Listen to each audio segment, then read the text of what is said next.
We're going to now talk about the important topic called blood glucose. I call this my blood glucose story. And basically, blood glucose is going to dictate what our body weight is and also our risk for chronic disease down the road. Regardless of what type of carbohydrate we eat, all of the carbohydrates, simple and complex, will eventually turn to the most simplest form of a carbohydrate, which is glucose. Simple carbohydrates turn to glucose very quickly within seconds of eating. Complex carbohydrates take a very long time to change over into glucose. They trickle into the bloodstream. But when we eat carbohydrates, everything will turn into glucose and enter the bloodstream. Simple carbohydrates do it really quick. Complex carbohydrates take a long period of time to enter the bloodstream, which is why it's so important to eat complex carbohydrates like whole grain and vegetable. They will enter the bloodstream very slowly, and therefore we'll have time to process that energy. Normal blood glucose levels, resting blood glucose levels in the human body is between 80 and 120. Some medical professionals go 10 lower and they'll say between 70 and 110. But my number that I'm going to have you guys memorize is between 80 and 120. If blood glucose is between 80 and 120, we're going to be healthy. We're going to function physiologically healthy. We're going to be able to do our work, have the energy needed to do work. And in overall, we'll have general health. But if these numbers vary and we're below 80 significantly or above 120 significantly, then what we're going to be doing is putting our bodies at risk of disease, and we're going to be tired and perhaps not being able to function very well. Just a couple images for you to remember. Normal blood glucose is between 80 and 120. If you're healthy, that's going to be automatic. You don't even have to check it. The body will automatically have you between 80 and 120 when you were at rest. Diabetics do have to check it, and if we do get into a state where the person has diabetes, they have to actually manually control their blood glucose. If it's too low, they have to eat. If it's too high, they may need to take medications. So they monitor it. In the bottom right-hand image shows an individual who has a blood glucose monitor, and they're checking how much sugar or glucose is in their bloodstream. We want to stay healthy in the first place, and that healthy blood glucose level is between 80 and 120. Usually when we wake up in the morning, we're at the lower level of blood glucose. We should be about 70 or 80 parts of glucose within our bloodstream. When we eat, our blood glucose will rise, and that's normal. And sometimes it will go over 120, depending on the size of our meal. When we eat, our blood glucose rises, and to combat that rise in blood glucose, we have hormones. The hormone that will lower blood glucose when it raises above 120 is called insulin. So let's say we had a very big breakfast. Our blood glucose rose after that breakfast. Say it rose to about 140. Well, we won't be healthy if we have all of that sugar in our bloodstream. So what happens is insulin will pick up the extra blood glucose and put it into storage. And there's 3 storage sites in the human body for blood glucose. We could store it in our muscles, or in our liver, and that's called glycogen. So muscle glycogen, liver glycogen. The last spot is fat or adipose tissue. So the insulin will pick up the extra glucose and put it in storage. For some people, it puts it in the muscle, and for some people, it puts it in as fat. And what really dictates the difference is if we're active or if we exercise on a regular basis, our muscles are going to have room for the extra blood glucose. The insulin will pick up the glucose and put it into storage in our muscle.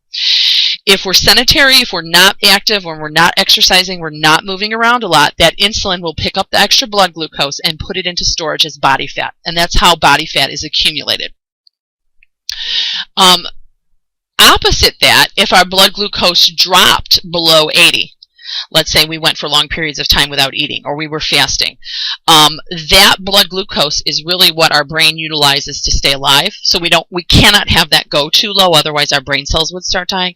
So let's say we started going below 80. Say we're at 60 because we went for a long period of time without eating. What would happen is a hormone called glucagon would search the body for glycogen, or stored glucose. It would search in the muscles to try to find extra glucose to bring out of the muscles and put back into the bloodstream to keep us alive. So if our blood glucose gets too low, we use a hormone called glucagon to search the human body to find extra stores of energy to put glucose back into the bloodstream. Again, as a review, if our blood glucose gets too high, insulin works. If our blood glucose gets too low, glucagon will work. And this is automatic, and regardless of what we do, if we're healthy during the day, these 2 hormones will regulate our blood glucose, and we will be between 80 and 120 most times of the day. Certainly after a meal, our blood glucose will go up, but within an hour and a half after eating, it should be back within normal ranges if our insulin is working properly.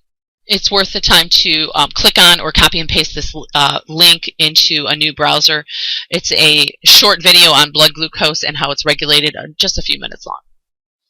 And here's a quick image of how when we're eating our food, the carbohydrates go in our belly, the stomach changes all the carbohydrates into glucose. The glucose is then, look at step 2, is then sent into the bloodstream. Then we have these blue glucose molecules floating around in the bloodstream. The pancreas is the organ that's going to make and send insulin into the blood to pick up the extra glucose. Then that extra glucose will be sent out and put away in storage, whether it be in our muscle or fat. And so the more glucose in our bloodstream, the more insulin that's going to have to be made and utilized. And what we want to maintain normal health is to have a moderate amount of glucose in our blood at all periods of time. If we overeat, if all we're eating is simple processed carbohydrates, there's going to be a rush of glucose into the bloodstream. Our insulin is going to have to work overtime. Sometimes it could get tired, which might lead to type 2 diabetes, but it's going to have to work overtime to clear out the extra blood glucose. And there's only so much room in our muscles to hold that blood glucose. And once the room in our muscles fills up, everything is going to change into fat or adipose. So we see that maybe overeating or eating lots of simple carbohydrates could lead to an increase in obesity or body fat stores on the body. We're going to kind of review a little bit here. Normal blood glucose is between 80 and 120. If it goes below 80, it's called hypoglycemia or low blood glucose. And here's some of the signs that occur when we have low blood glucose. You will know. It's almost a type of drunken light, mental disorientation. There'll be sweating, shaking, confused, not being able to think or talk properly. And that happens with hypoglycemia or low blood glucose. Hyperglycemia is high blood glucose, and this would be anything really over about 140. I mean, normal is 80 to 120, but once we start getting to 140, we're in a state of hyper or high blood glucose. There's not obvious signs for this one. With hypoglycemia, you'll know you're sick. There's mental disorientation and the person can't function well. With hyperglycemia, the symptoms are they're tired and thirsty. So the symptoms are very vague, and a lot of people are walking around with hyperglycemia and don't even know it. As a review again, if we have extra blood glucose, say we ate a very large meal or lots of simple carbohydrates and they just rushed into the bloodstream, anything above 120 needs to be put into storage. And the hormone that does that is called insulin. It's going to pick up the extra blood glucose and bring it to one of 3 places of storage: liver, muscle, glycogen, or fat. Individuals that are storing it in their liver and muscle are very active people that do a lot of moving around and exercise, because their muscle is going to have room to accept the extra blood glucose, and then it turns it into glycogen. That'll be used in the future for energy. If the person is not working out, not very active, not doing too much, but they're sedentary, a lot of that extra blood glucose is going to go into the body as fat. If we're constantly relying on insulin to clear out this extra blood glucose, it will also get tired, and that's what's leading to type 2 diabetes. It's called insulin insensitivity. The insulin does not work well if it's constantly being relied on every hour of every day. So if a person is constantly eating processed foods and grains, processed grains, or constantly eating out or drinking sodas, drinking sugary juices, if they're always calling on their insulin to work, eventually it's going to get tired. It's called insulin insensitivity. It still picks up the glucose, but it cannot get it into the storage site within the liver or muscle, so everything is put in as fat. And that person will become overweight and obese, and that is going to increase their chances of chronic diseases like heart disease, cancer, but most notably it's going to increase their chances of diabetes. Individuals that are getting type 2 diabetes certainly have a genetic link to that disease, but a lot of it is diet and lifestyle, where they're eating processed grains, that is increasing their blood glucose. They're eating lots of sugars and processed sugars, that's increasing their blood glucose, and their insulin is wearing out trying to clear that out of the system. And they start getting hyperglycemia and can't control their blood glucose. So that really explains the blood glucose story.